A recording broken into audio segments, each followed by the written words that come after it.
What's up, guys? So in this video, I really want to take a different path and talk about how the new Google Pixels, the 6 and the 6 Pro, how they're very great devices, but at the end, there's something that really bothers me about them, and that's going to be Android 12 or just the software in general. The Pixel 6s are great phones, hardware-wise. Google is finally flexing its muscle. You got the new chip, the Tensor chip that's made from Google. So now you got the software and you have the chip hand in hand from the same company.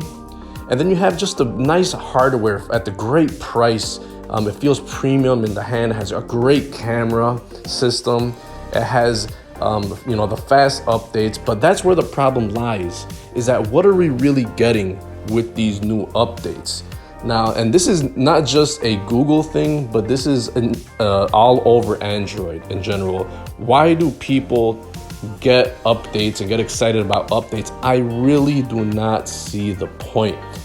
I think most of the time that Google updates Android and manufacturers and other companies put their skin on them, they put a lot of fluff in there. And I really want to, this kind of really goes with, in the iPhone Apple route. Now, if you're an Android user and you do not like iOS for whatever reason, that's totally fine. I get it. But there hasn't been any real meaningful features that are like why you should get Android with this new update. To me, Android 12 is just an aesthetics thing. It's just how it feels. It just looks cool. It looks different. But what does it really offer compared to other previous versions of Android? And it just shows how Google and Android, they fail at software. They try to do things, but they can never get it right. And I'm talking about everyday things that really make a difference in people's lives. And I'm just gonna run off a couple. And sorry to say, but it is kind of, things that iOS just does better than Google and Android. So for example, Airdrop has been something super nice on iPhones and iOS. They've been doing that for several years, and Google is barely starting to scratch the surface with Google Nearby Share. But that means that you have to have newer software and a newer type of phone. You can't use this on something that's running like Android 5, 6, or 7 or anything like that. You need, a more capable device. And people have to, they have to be aware of that. You have to go in the share sheet and do all that stuff. For iPhone, it's actually, right there when you want to share, it's always gonna be there. No matter what iPhone you have, it's always gonna be there.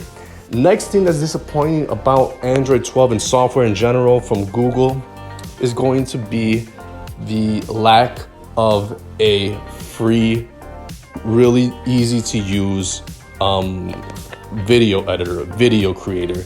We live in a world with nothing but content is being produced on video. We got YouTube, we got TikTok, we got Snapchat. All those apps, like the Snapchats and the Instagrams and the Facebooks and all that type of stuff, you could edit it within the app. You could take videos, splice them together, and boom, you have a product, a final product.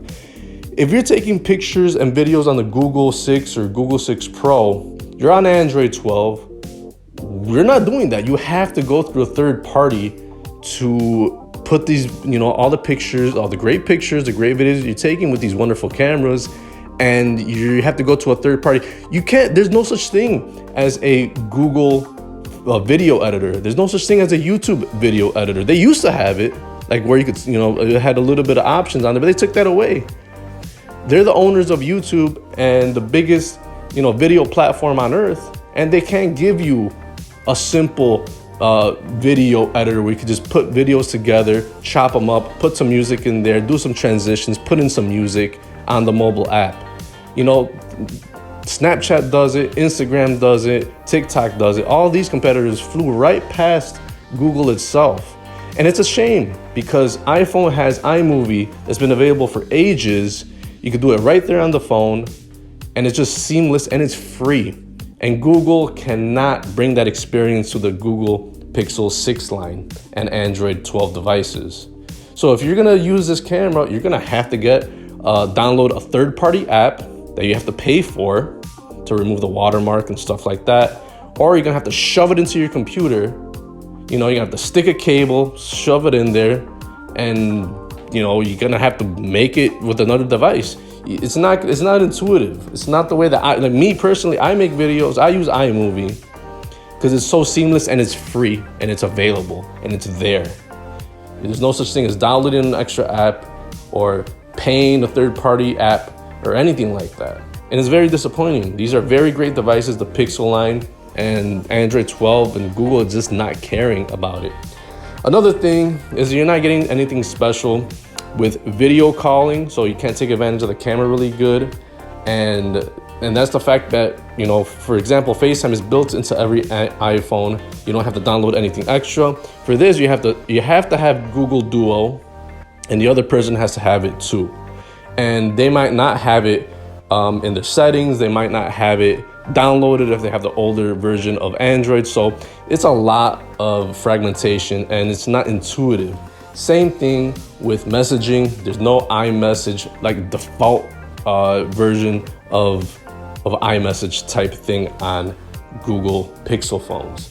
There isn't, like, even when BlackBerry back in the day had its BlackBerry Messenger, Google does not have that. They've tried many different times to have some type of messaging service, and it's always failed. It's Allo, Google Messenger, Google Hangouts, Google Voice. There's just too many. How come they just can't standardize the thing? Just make it simple and easy and default. But, you know, that's the problem. Google Android platform changes so much, but it doesn't offer you much. It's more of an aesthetic thing and makes other devices useless after a while. And yeah, I mean, it's just stuff like that. You got FaceTime, you got iMessage. It's like everything else is nothing's very standardized. Google Pixel is pretty much all great hardware with the cameras and the quality and all that stuff. And the stock version is great, but it just doesn't offer the features that people actually use. You got a great camera, download a different app. You got you want to message somebody with a video, you better hope they have Duo. If you want to do it on Wi-Fi and you don't have, and you're traveling abroad and you don't have cellular service, well, you're gonna have to, you know, download another app for that. You're gonna have to download WhatsApp and message them like that. There's just, if you want to airdrop somebody, you want a cool video or a picture, you're gonna have to hope that they have nearby share and you have to be next to them. And it's just not that simple, you know? It's just terrible. You got great hardware from the Google Pixel 6s, but there's just the software is just not offering enough to justify the great hardware. So I hope Google does a better job of this, but I doubt it. See you in the next one. Peace.